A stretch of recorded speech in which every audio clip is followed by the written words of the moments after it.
The night was heavy with darkness, the moon's feeble glow barely piercing through the thick blanket of clouds that hung ominously over the desolate road. I gripped the steering wheel, my knuckles white against the leather, my heart pounding with a mixture of excitement and trepidation. I loved the thrill of driving at night, the solitude of the open road stretching out before me. But tonight, as I navigated through the labyrinth of trees that lined the narrow path, a sense of unease settled over me like a shroud. I had taken this route countless times before, a shortcut that saved me precious time on my long drives home. But tonight was different. There was an eerie stillness in the air, broken only by the occasional rustle of leaves and the distant hoot of an owl. The road seemed longer, the trees taller, their gnarled branches reaching out like skeletal fingers as if trying to grasp at something unseen. My headlights cut through the darkness, casting flickering shadows that danced menacingly along the edges of the road.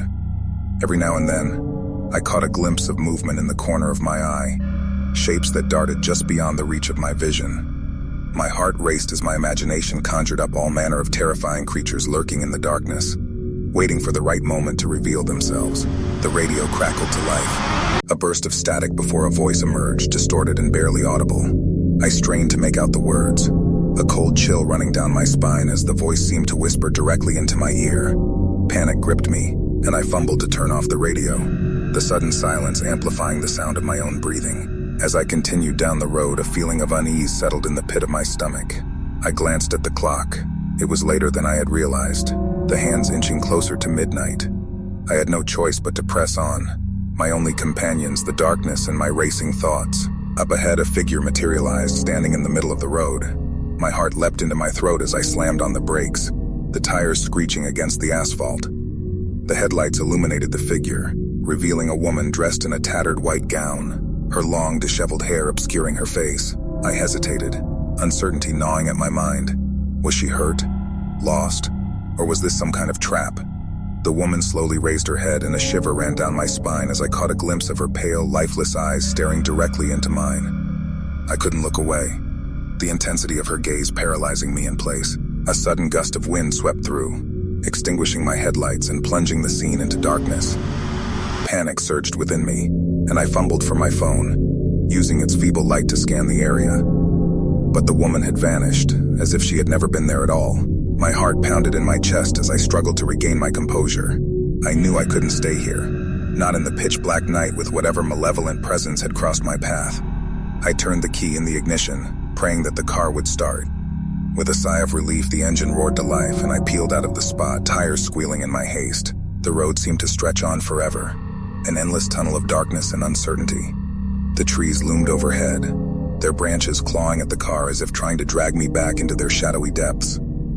I felt a growing sense of desperation, the realization sinking in that I was trapped in a nightmare with no escape. As the minutes turned into hours, my exhaustion began to catch up with me. My eyelids grew heavy, and the road started to blur into a surreal mosaic of shapes and colors. I fought to stay awake, the fear of what might happen if I closed my eyes driving me to the brink of madness. And then a light flickered in the distance, a faint glimmer of hope amidst the darkness. I blinked away the haze that clouded my vision and saw the outline of a gas station up ahead. Relief washed over me as I pulled into the station, the harsh fluorescent lights casting a stark contrast to the oppressive night. I stumbled out of the car, my legs wobbly from hours of tension and exhaustion. I glanced around, half expecting to see the woman in the white gown lurking in the shadows. But there was no sign of her, only the eerie silence of the deserted gas station. I approached the glass doors, the fluorescent lights reflecting off the windows in an unsettling way. My reflection stared back at me, eyes hollow and weary. I pushed open the door and entered, the bell above the entrance jingling softly. The interior was dimly lit, shelves stocked with snacks and drinks that seemed untouched by time. A figure emerged from the shadows behind the counter, causing me to jump in surprise. It was an old man, his skin weathered and his eyes weary. He gave me a knowing smile as if he had been expecting me. "Long night, ain't it?" he rasped, his voice a gravelly whisper. I nodded, unable to find my voice. There was something about the man that felt familiar, as if he held the answers to the questions that had been plaguing me. "Sometimes, the night has a way of revealing things we'd rather not see," he continued, his eyes holding mine with a penetrating intensity. "What do you mean?" I managed to stammer, my heart pounding in my chest. He leaned in, his voice dropping to a conspiratorial tone. You're not the first to have taken this road, and you won't be the last. Some say it's cursed, haunted by the restless souls who've met their end here. My blood ran cold as his words sank in. The pieces of the puzzle were coming together, the strange occurrences, the unsettling feeling that had been following me. I looked at him, desperation in my eyes. What do I do? The old man sighed, his gaze sympathetic. You can't undo what's been done, but you can choose how to move forward. Some try to outrun the darkness, others confront it head-on. The choice is yours.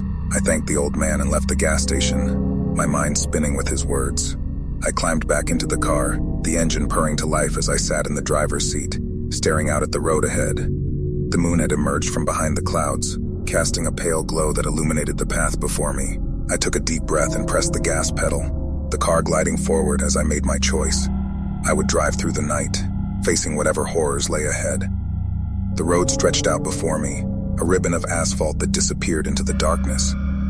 And as I drove, I couldn't shake the feeling that I was being watched, that unseen eyes followed my every move, and that the road itself held secrets that would forever remain hidden in the night.